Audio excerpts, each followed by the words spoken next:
I've started 2 marketing agencies over the last 8 years. Both of them hit 6 figures in revenue.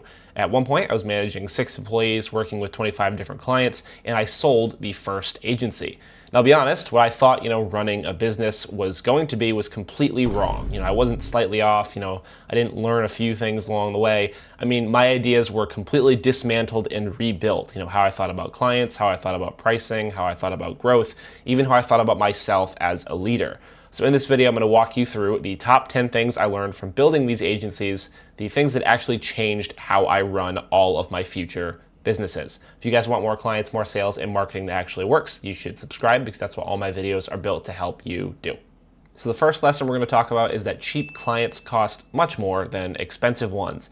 So this is probably the most painful lesson and the one that I learned the slowest. So when you're just starting out building an agency, you're always thinking, I just need more clients. I need one more client and then I can hire out. I need one more client and then I can afford this new important software, right? So what you do is you lower your prices. You try to be reasonable. You add a bunch of extra deliverables into your agreements to make sure people stay, free of charge too.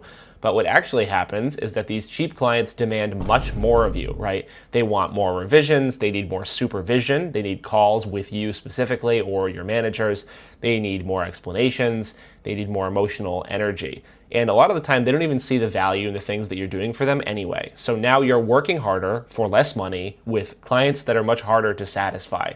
Now, if you compare that to people who would otherwise be paying you 2 times, 3 times, 5 times the amount, these people are usually clearer, they're more decisive, they're probably better or more experienced business owners. They have better offers and they have more data supporting those offers. And these people usually value outcomes, not just you clicking buttons in their ad account and showing them some arbitrary results, right? Now, better clients doesn't even necessarily mean that they have to be richer, right? It just means that they need to have discernment, they're committed to the growth of their company, and are reasonable and understanding people. The second lesson we're going to talk about is that clients don't buy services, they buy outcomes. So early on, I sold what I did. I sold websites, I sold SEO, I sold video sales assets, I sold Google ads sometimes. But it takes a lot of time to recognize that your clients don't really care about any of that. They care about what it gets them, right? So they care about the leads, the sales, and the business growth that results from you doing this marketing. And when you focus your messaging, all of your content, let's say on LinkedIn, on Instagram, etc., on your deliverables, you commoditize yourself, right? Because now you're just being compared to all of the millions of other agencies that are selling the exact same things, your websites, SEO, and video sales assets, that you are, right? So what you need to do is sell certainty, which is the confidence that you, the business owner, you understand the client's problems, you have a plan to solve it, and you can guide them to the result. So once you make, that content and messaging shift, people will take you much more seriously because now you're not just a service provider, you're a growth partner. Okay, the next lesson we're going to talk about is that referrals are not a real growth strategy. So you need some context for this. So when I was entering my 20s, I interned with a marketing firm that had been established for over 2 decades. They were incredibly well positioned in their market to the point where they had become a staple in their space. And because of that, they were able to grow almost entirely through referrals, right? And when you're exposed to that early on, it shapes how you think business is supposed to work. And you start to believe that old adage of build it and they will come. But what I did not understand at that time is that their situation was very unique. They had years of brand equity, reputation, and positioning built into their market. They had been on over 200 plus, I think, webinars. They are connected with every single local and government agency related to their service. And most agencies just don't have this advantage.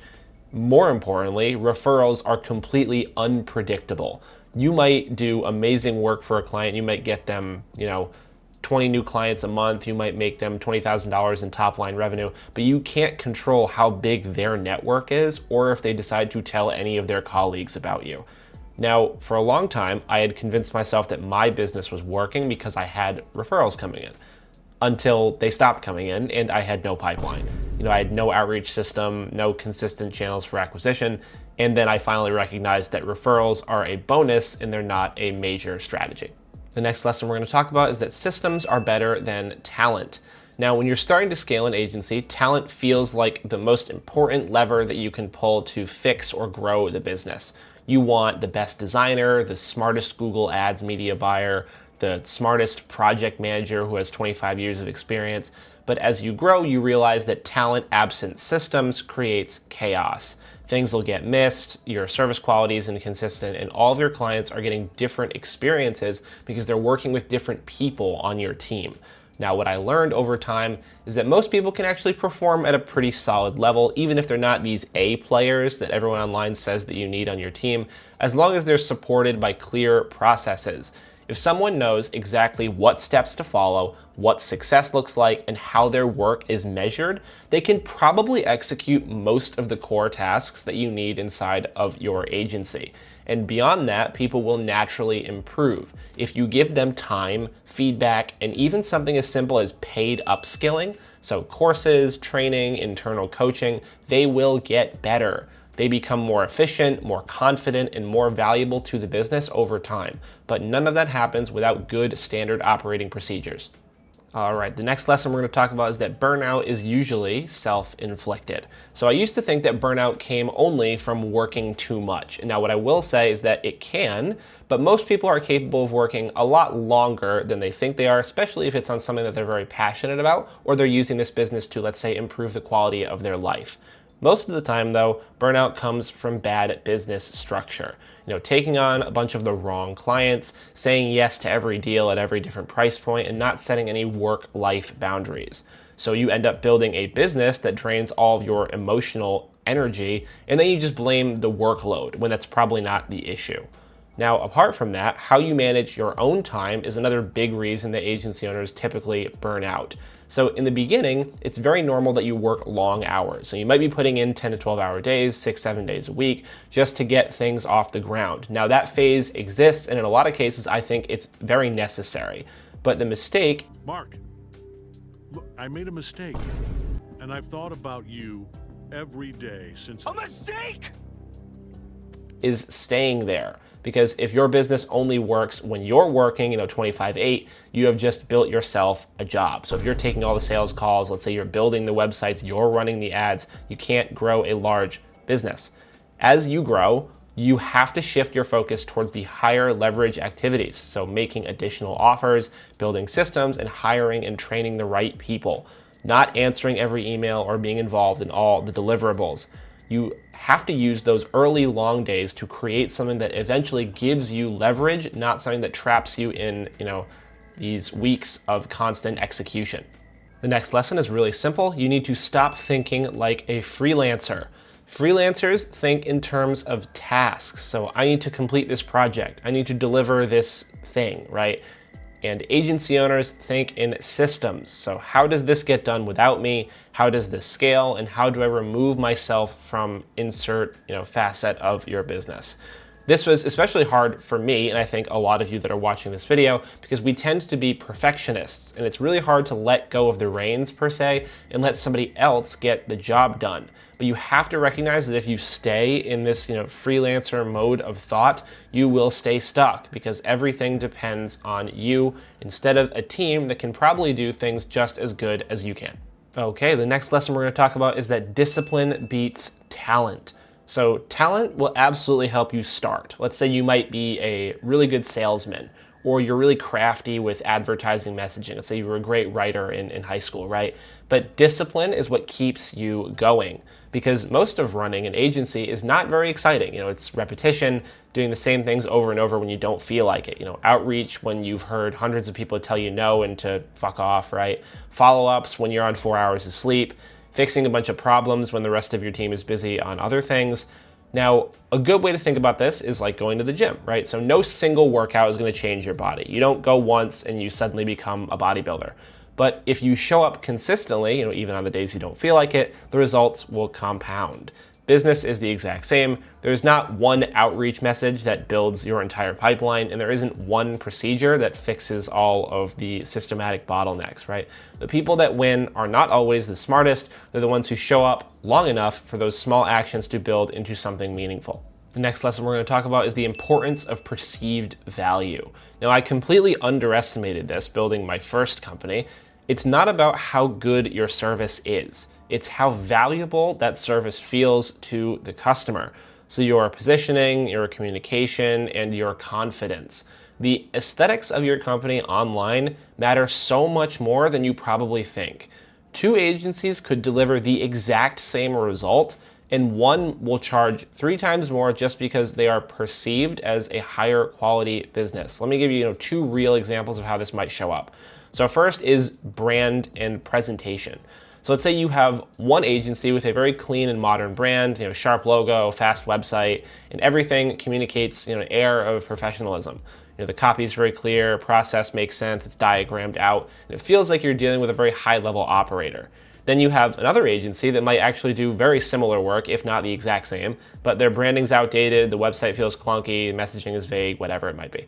Even if both of those agencies deliver the exact same result, the first one is always going to charge more and close more because their perceived value is higher before anything is delivered. Your clients have no idea what kind of service you provide, so you have to show up aesthetically, unfortunately, as much as we don't want to believe that that's the case. Secondarily, it might be the offer, right? So one company might position themselves as, let's say, a growth operator for fintech startups. They talk specifically to those people online. They deeply understand the business model, and they frame their services around, revenue, user acquisition, scaling infrastructure, and those things. And then another company says, we do SaaS SEO. Technically, they might do the exact same quality of work, but the first company is selling strategic growth inside of a very defined niche, and the other is just selling a generic service. So the difference in perceived value and what you can charge is massive. The next lesson is that content marketing takes a very long time. Now, everyone says that content works, and it absolutely does, but it is very slow. It's slower than you expect, and it's slower than what most people online make it look like. You don't post for a month and immediately start getting a consistent pipeline of clients. You build momentum over time, and that momentum takes a lot longer than most people are willing to commit to. We're talking months of consistency before you see any traction, sometimes a year or more before it becomes a reliable channel. And even once you build an audience, that doesn't mean that people immediately become clients. Someone who finds you through, let's say, your LinkedIn posts or your YouTube videos can still have a very long and traditional sales cycle. They might watch your videos for weeks or months before they ever reach out to you. And even after they reach out, they still go through the exact same evaluation process as any of your other leads. Content doesn't remove the need for trust, it just builds it slowly over time. And most people quit before it starts working. Okay, the next lesson we're going to talk about is that you need to set expectations early or you will pay for them later. So a lot of your issues with your clients are not going to come from your poor performance as a marketer, they're going to come from misalignment. So what the client thought they were getting versus what you are actually capable of delivering to them in a certain time frame. So if you don't set expectations early, so, proper timelines, where is communication occurring, the scope of your work, the expected results, you're going to deal with all of that later in the form of frustration or churn. So we're going to go over a real example from when I was offering web design and SEO to landscapers. So I brought on a client who was, rapidly expanding their franchise location. And on the sales call, I explained what SEO is, as a concept and how it works at a very high level, but I didn't properly set the expectation around timing. So I didn't tell them, hey, this takes 3 to 6 months to become reliable and consistent.